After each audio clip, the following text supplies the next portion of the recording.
E aí, pessoal, tudo bem? Vamos começar a nossa capacitação em Illustrator, certo? Essa aqui é a parte 1 do nosso vídeo, mas pode ser que eu grave outras para coisas mais aprofundadas ou dúvidas de vocês, tá? Primeiro de tudo, galera, na nossa pauta de reunião, a gente vai compartilhar com vocês o link para vocês baixarem, tá? Esse link vai estar aqui na planilha da pauta de reunião. Vai ser esse link aqui, esse videozinho de 50 segundos, e é bem rápido, bem tranquilo para vocês conseguirem baixar o Illustrator, tá? É só seguir o passo a passo. Se vocês tiverem algum problema, é só avisar para mim, beleza? Tá bom, então, primeiro de tudo, uma vez que vocês estejam com ele baixado, vocês vão ter essa interface aqui quando você abre o Illustrator sem clicar em nenhum arquivo. Se você pega o ícone do Illustrator, clica nele, vai aparecer essa janela aqui, beleza? Ok. Primeiro de tudo, pessoal, eu vou falar para vocês a questão de qual a diferença mais ou menos do Illustrator pro Photoshop, entendeu? Tipo, o Photoshop ele trabalha mais com imagens pixeladas. Aquelas imagens que se você aprofundar, elas vão perdendo a resolução e vão aparecer nos quadradinhos, né? Que são meio que você vai se aproximando, ele já vai ganhando um formato pixelado de pontos, entendeu? Eles também chamam de bitmap, né? Esse tipo de imagem. Já o Illustrator, você vai trabalhar com imagens vetorizadas, a priori, né, com imagens vetorizadas. Essas imagens, elas são meio que funções matemáticas contínuas. Então, assim, é, é claro que se você não consegue com o seu com a olho nu, tipo, com o seu computador, ver os pontos que formam essa imagem, porque ela é uma função contínua, então o espaçamento é tão pequeno quanto você queira que o traçado ele é junto, entendeu? Então, mesmo que você aumente, diminui a imagem, você não vai perder a resolução, certo?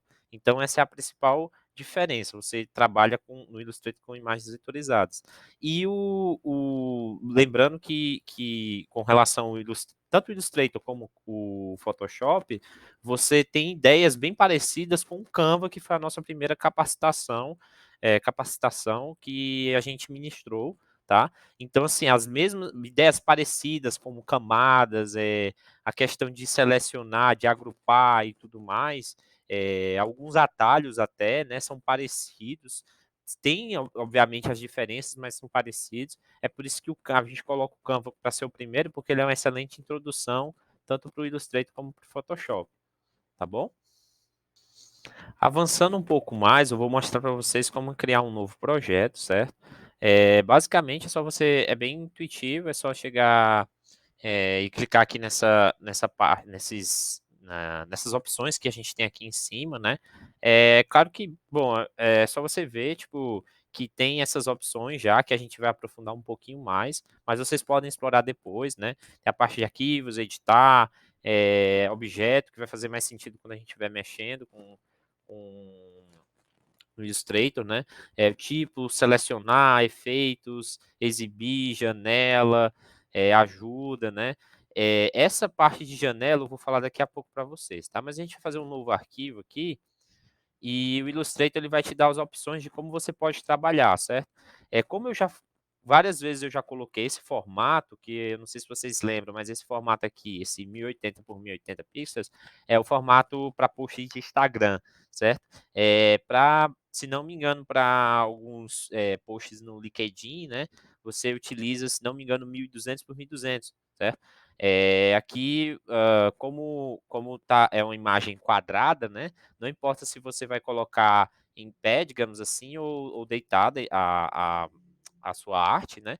Porque não vai fazer tanta diferença assim, né?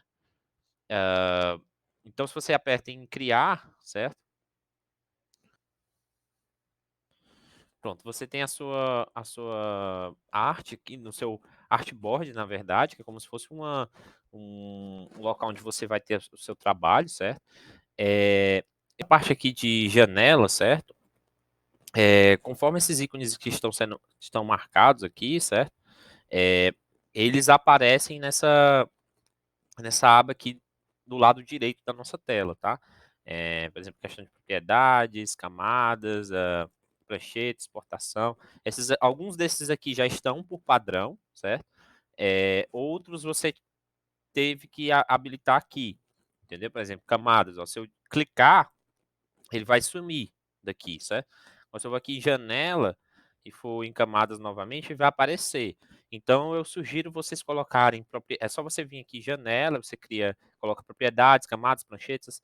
Essa de exportação não necessariamente você precisa ter, mas pode ser um atalho melhor.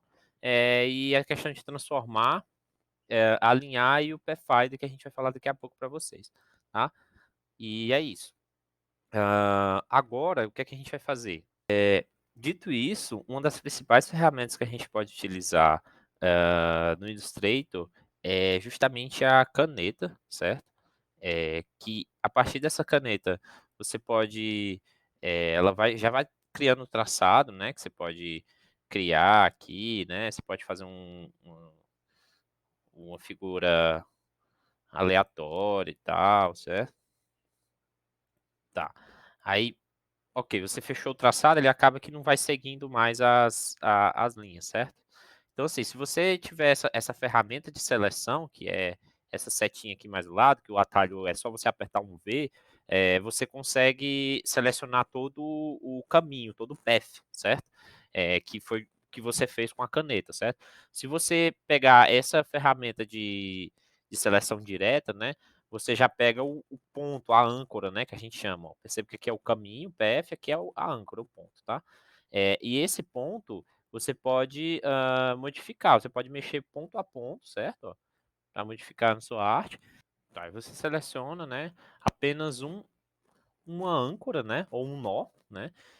Com essa ferramenta de seleção direta, tá? Inclusive o atalho dela, né? A letra A, né? Do seu teclado. Inclusive, uma coisa interessante é que no Illustrator, muitos atalhos eles já estão em cima da ferramenta, tá? E outra coisa interessante é que se você clicar com o botão direito, perdão, o botão esquerdo e deixar por um tempo, ele vai aparecer as outras ferramentas que estão embutidas nessa área mais em cada ícone, né, de ferramentas nessa área mais à esquerda da tela, beleza? Então, por exemplo, você está aqui na ferramenta de caneta, né, você tem essa outra ferramenta que é a ferramenta de ponto de ancoragem. Você pode chegar num ponto, numa âncora, né, ou nó que você já fez, né, e ele é um formato angular, né, e você pode clicar em cima, né, e criar uma âncora, né, não uma âncora, na verdade sim, exatamente, uma âncora, né? E essa âncora é que você pode alterar esse ângulo reto, esse ângulo, digamos assim, poligonal, né? Para uma curva suave, né? Ó, e pode alterar o padrão da sua arte, né? Ó, deixar ela com a curva mais suave e tal, até invertida, né? Olha só como ficou. Entendeu? Coisa diferentona, né? É claro que se você pegasse a caneta normal, você poderia fazer de ponto em ponto, e se você chegar nesse ponto e fixar, né, você já cria essa ancoragem, né, no, no ponto ou na âncora que você tá mexendo, entendeu? Ó. Aí vai seguindo, ó, se você der um clique simples, aí ele já fica poligonal de novo, né? Clicou fixo, ele já fica uma curva, né? E assim ele já vai fazendo uma curva, né? Uma curva de acordo com o que você quer, né? Ó, mas aqui no segundo ele já voltou a ser poligonal, certo?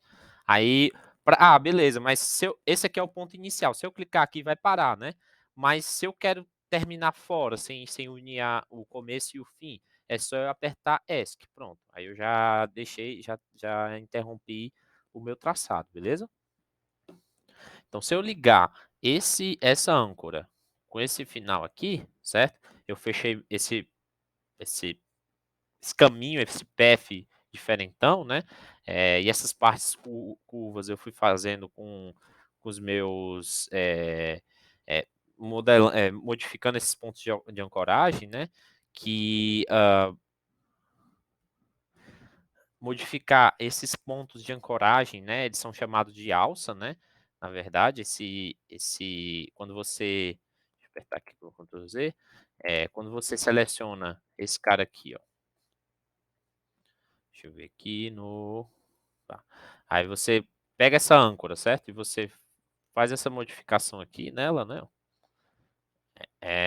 Esses 2, digamos assim, esse segmento com esses 2 pontos, assim, que quando você fica mexendo, fica fazendo a curva, né, a gente chama de